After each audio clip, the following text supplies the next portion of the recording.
By the way, I ain't got much, but that's for you. I'm not gonna turn down money because I need it, but We all do. here you go. No, man. Do you want me to record it this way? It's already or this recorded. way? Yeah, sideways. All right. Yeah. So here's the story.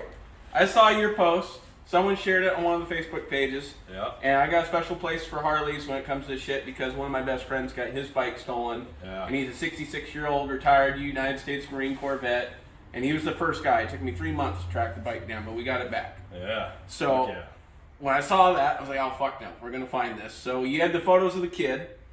We went through. Someone ID'd him, knew his name, sent me his picture of the mug shots. Yeah.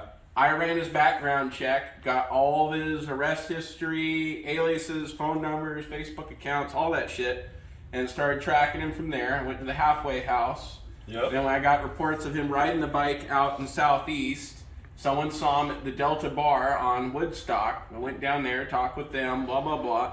But what really set it off was the random person contacting you this morning saying, I know these people and I can track these people. And what happened was she was high school friends with the girl that was involved in stealing it, right? So they used to go out and party all the time. Mm-hmm. So they set up a GPS link to keep track of each other if they got too fucked up to find out where each other was. She saw my post and was like, fuck man, I got a link. I know exactly where this chick's at.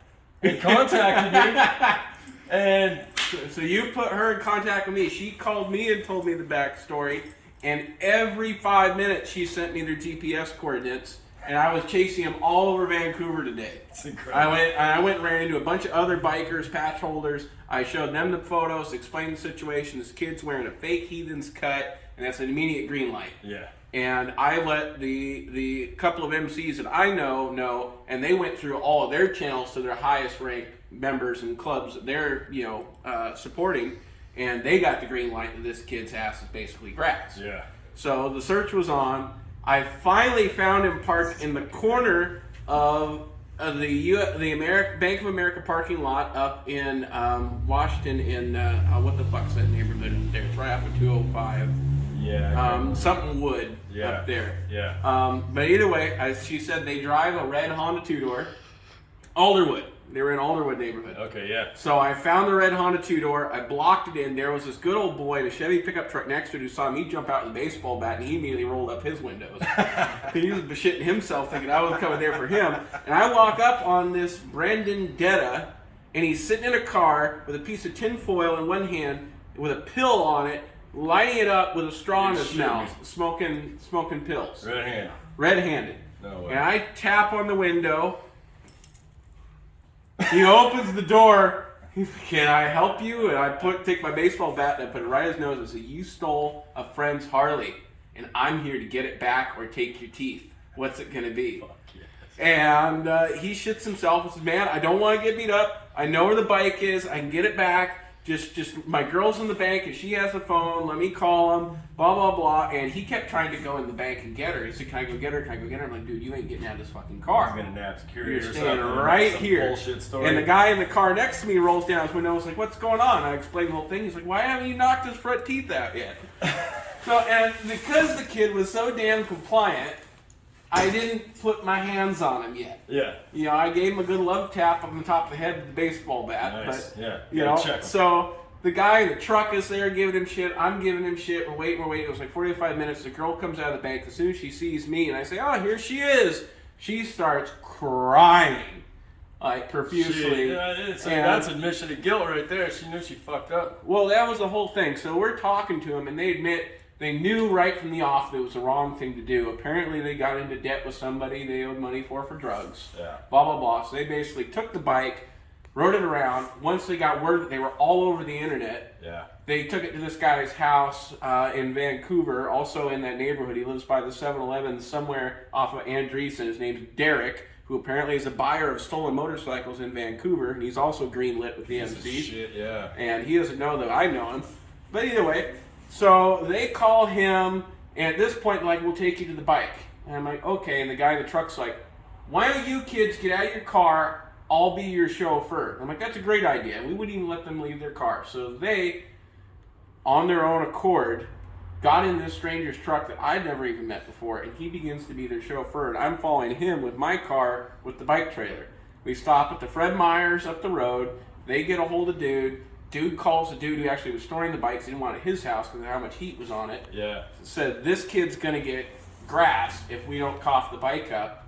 And they agreed that they would meet us with the motorcycle. We're sitting there 30 minutes. All of a sudden, his phone rings, gets a call. The bike has been dropped off at the 7-Eleven off Andreessen. Yeah. So, by this point... By this buyer guy. By the guy who bought it. Derek. Yeah, Derek. So, at this point, I've got members of a couple MCs standing there, and they all went up to the truck, opened the door, and were like... Fucking kids shaking. And every one of them wanted to put hands on him. But I'm like, look, guys, he's been compliant so far. Let's see how this plays out. If we don't get the bike back, then it's on. This kid's shit list is huge. Yeah.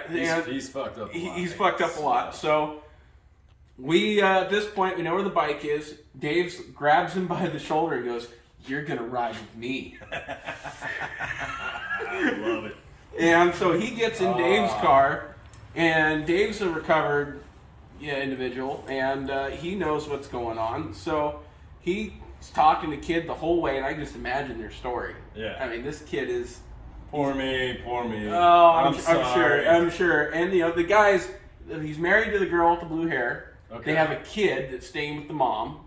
They're already on the radar with the state. They've already almost gotten their child taken away from them. Jesus. So they're already like freaking the fuck out. He's trying everything he can because he doesn't want to go to jail again because it's basically a guarantee that they're going to lose their child, especially after I caught him smoking pills and they both relapsed and the whole schmear. And this is third strike, actually. I saw his rap sheet. This is number 3. This would be number 3. He'd be Dunsky. Yeah. So we show up. Dave keeps him in the car the entire time. I walk up. First thing I do, I get on the bike. I look at the ignition. I flick the switch. Fires it right the fuck up. I ride around the parking lot, make sure it ain't blown up, make sure it's okay. Yeah. Because if anything other has happened to the bike, it's on. Yeah. And there we go. We put the bike on the trailer. The girl showed up later with the guys in the truck. They dropped her off, and they got a talking to by Dave and explained his history. And when he starts telling the story about how him as a meth addict with his old lady at the time had to watch a social worker take their child away from them. And how much this couldn't have been fucking more and they're both Brendan and his girl are bawling their eyes out in tears. They need help. They want to get help. They want to recover. They're being very sympathetic. They've been very cooperative. And he pleads with us not to call the cops. I was going to hand them both over. And Vancouver PD would do something about them, unlike Portland. Yeah. And so Dave took their information. I didn't tell him how we track him. And I told him I'm going to be checking you. That's still a valuable link that we got to her. So I'm going to be checking on you every week. I'm going to be tracking you. I'm going to be watching you. If you get even popped for shoplifting, then you're back to being greenlit, and we're going to come find you. Yeah. And you know I can find you. How did you track me? I said, a magician never leaves. Old Indian trick, man. Yeah, exactly. Exactly. I just kept smelling your trail because it stinks of shit. So me and Dave both agreed. He gave up all of Derek's information, which is the guy we really want. Awesome. And he agreed that he and his girl would go check in and get help to get recovered. And if they don't, they know what will happen. Yeah. So we were nice and we let them go. Okay. All right. And he was super apologetic. He said, to tell you from the bottom of my heart, I'm sorry, I'm fucked up. I know I did wrong by you. And someday I'll find a way to make it up to you. Said if he's willing to forgive you for it someday, that's great. I wouldn't go showing up tomorrow and trying to ask for his forgiveness because I guarantee he's not going to give it to you. Well, and I'll tell you what, better than putting somebody in the fucking ground or anything, it's like that my bike's in good shape. It's still pretty much as it is. We got a major foot up these kids' ass, and hopefully this help make some fucking lives better, and that's the biggest point, man. I think we all came out on top. Yep. I think that's and I have yet to have a recovery go this wild, and I'm just stoked that this is my 50th stolen vehicle recovery since September. No shit. So this is a milestone for me. Phenomenal, I actually got a call. You're fucking Batman, dude. I got a call right after I pulled in the driveway, and I'm unhooking your bike from Coin 6 News. They want to come down and do an interview, and they want to talk to you too about the whole situation. Oh yeah. And they want to do a story about it. And awesome. Put the whole thing on blast. Yeah. Because I made sure I took pictures of the whole incident. I got pictures of them getting the talk. Yeah. and being explained what, there's more repercussions in this than you're going to be aware of, because and I explained to him, their shit list is huge. They got a lot of people looking for him. I've had a lot of people tell me, I'll pay you if I get dibs on first contact. Yeah. I know, I'm like... And same here. And I was like, I told him, you have no idea how lucky you are that I found you first. Yeah. Because I don't want to be that guy, but I will be that guy. And if he had been anything other than polite, he would have been getting drug out of that car right there and getting his hands broken, which was plan one, not to get myself too much hot water. But that didn't happen today. I know, exactly, and that's what I'm saying. I'm not willing to jeopardize no my one's freedom hands for got shit. bloody. Yeah. No one's freedom got jeopardized. No one got arrested, even though they might have, should have, might have done some good. But again, they would have lost their kid, and I'm a father, and I wouldn't want to put their child through that. Mm-hmm. And so we're going to give them the benefit of the doubt and chance to get their noses clean and do better. And Dave's going to keep tabs on them. I'm going to keep tabs on them. And if they so much as fart in a church, we're going to know about it. Yeah, man. And I think that's the best course of action. Yeah. So. Yep. And we shouldn't let the information out that we got her pen. No, we'll edit that out of this little clip here later. Yeah. But yeah, that's. Fuck yeah. Oh, man. Feels good. Fuck yeah. This is awesome. All right, now you can stop.